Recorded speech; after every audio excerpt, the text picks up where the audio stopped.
You're standing in a line that isn't moving. Your phone is in your pocket, out of reach for reasons that don't matter anymore. 10 seconds pass, then 20. And somewhere around the 30-second mark, something in your chest starts to itch, quiet and insistent, like an alarm only you can hear. You call this boredom. But the real answer is far stranger. That itch is not a flaw in your personality. It is not a modern weakness, a sign that your attention span has been ruined by screens. It is a 500,000-year-old survival system, still wired into you, still doing its job, still trying to save your life.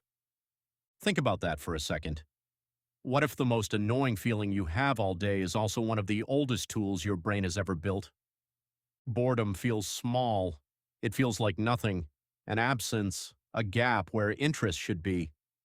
Psychologist John Eastwood, who has spent much of his career at York University studying this exact feeling, defines it differently.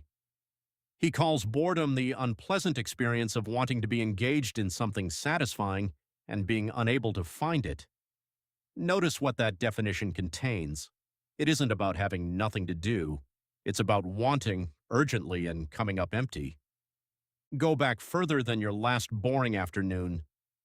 Go back to a small band of humans on an open plain tens of thousands of years ago. Food was scattered and unpredictable. Danger was scattered and unpredictable too. A hunter-gatherer who sat still for hours, perfectly content, watching the same patch of grass, was one who missed the fruit tree 2 valleys over, who didn't notice the herd moving north, who eventually starved.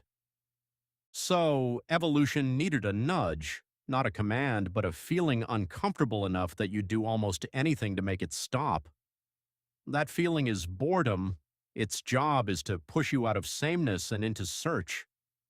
Anthropologists studying modern hunter-gatherer groups like the Hadza of Tanzania have noticed that foraging bands often move camp long before local resources are actually exhausted. Why leave early? Because the pull to search shows up before the shortage does. A smoke alarm that only goes off once the house is already burning is useless. Boredom is the alarm that goes off early on purpose while there's still time to act. Here's where it gets stranger. In 2014, psychologist Timothy Wilson and his colleagues asked people to simply sit alone with their thoughts for as little as 6 to 15 minutes. No phone, no book. Many rated the experience as unpleasant. Then Wilson's team gave those same people the option to press a button and give themselves a mild electric shock if they wanted something, anything to do instead of sitting quietly. A significant number chose the shock. Some had already said they'd pay money to avoid being shocked at all. Why would a brain do that?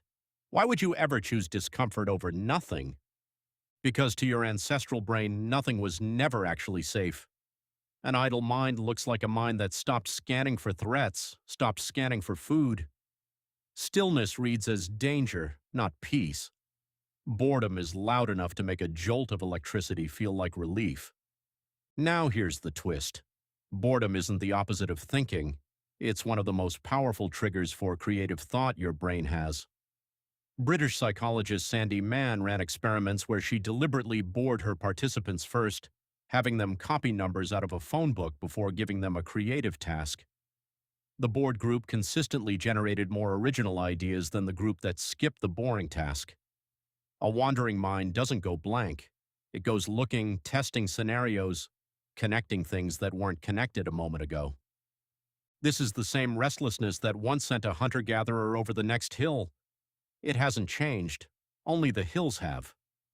Your brain doesn't know the difference between there might be food 2 valleys over and there might be something more interesting on my phone. It only knows, stay here and you might be missing something. Here is the mismatch.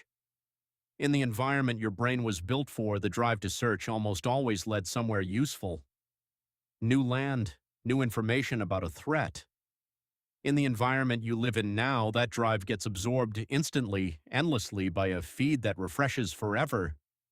There is no valley 2 hills over anymore, only another 5 seconds of scrolling, offering the cheapest hit of novelty your ancient alarm system will accept.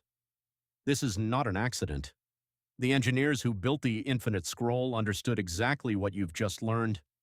A feed with no bottom meets that ancient search drive and never lets it finish searching. You are not weak-willed for reaching for your phone 40 times a day.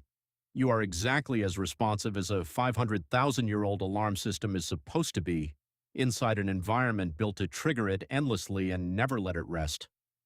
That's the quiet cost of solving boredom instantly every time it shows up. You short-circuit the mechanism that once produced your best ideas. What happens to those ideas if you're never bored for more than 4 seconds at a time? Think about a child left alone in a room with nothing, no screen, no toy. Within minutes, they start inventing. A shoelace becomes a snake. That invention is the same ancient search drive, doing what it has always done, except a child hasn't yet learned there's a faster way to quiet it. Every generation before this one grew up with long, unfilled stretches of nothing and treated them, without knowing it, as training ground for imagination. That ground is quietly disappearing, one refreshed feed at a time. You've probably felt the after effect of this without naming it. That flicker of an idea in the shower. In the car, with no podcast on a walk you took without your headphones, half by accident. Those aren't random. Those are moments the ancient search engine finally had room to run, wandering, connecting, scanning for something worth finding. You didn't produce the idea. The boredom did. You just happened to be there when it landed. So the next time that it shows up, standing in a line, waiting for a page to load, consider not reaching for the reflex. Consider sitting inside it instead. Not because discomfort is good for its own sake, but because that discomfort has a very old, very specific purpose. It is not there to be eliminated. It is there to move you toward an idea, toward a decision you've been avoiding, toward a version of the next hour you haven't found yet because you keep muting the signal that was built to help you find it. You're standing in a line that isn't moving. Your phone is in your pocket, and this time you leave it there. The itch comes anyway, right on schedule, quiet and insistent. Only now you know what it actually is. Not a glitch in your attention span, not a flaw to fix. A 500,000-year-old voice still awake inside you, still doing exactly what it was built to do, telling you gently but urgently that it's time to go looking for something more.